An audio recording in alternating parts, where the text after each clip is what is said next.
завершении выпуска о нестандартных соревнованиях. Сегодня спасатели якутского гарнизона поборолись за звание лучших в освобождении пострадавших при ДТП. Участники должны были максимально быстро перекусить инструментами корпус автомобиля, извлечь манекены пострадавших и оказать им первую помощь. Кто победил, расскажет Афанасий Николаев.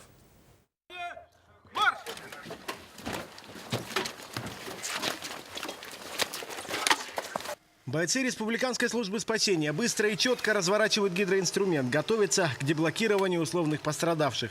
В считанные минуты спасатели перекусывают корпус машины, оказывают манекенам Гоши и Паше первую помощь и эвакуируют их.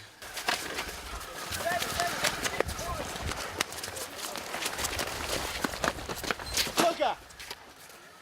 2,55, да? Кроме команды Республиканской службы спасения, в соревновании приняли участие бойцы 5-го федерального противопожарного отряда, Якутской специализированной пожарной части и поисково-спасательного отряда МЧС. Помимо времени выполнения упражнения, в счет шла правильность действий. В случае ошибок начислялось штрафное время.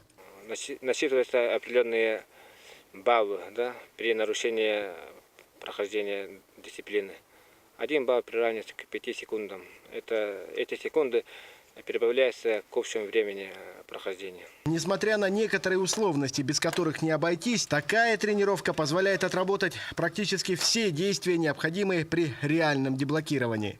Оказание первой медицинской помощи, и заводку гидравлического инструмента, подключение рукавов, наложение шин, укладка пострадавших на носилки, вытаскивание пострадавших из машин, в том числе разные травмы позвоночника, шейного отдела, предплечья, голеностопа и так далее. По результатам соревнований с отрывом почти в 1,5 минуты лучшими стали бойцы Республиканской службы спасения. Серебро у 5-го отряда противопожарной службы. На 3-м месте команда специализированной пожарно-спасательной части. Афанасий Николаев, НВК «Саха», Якутск.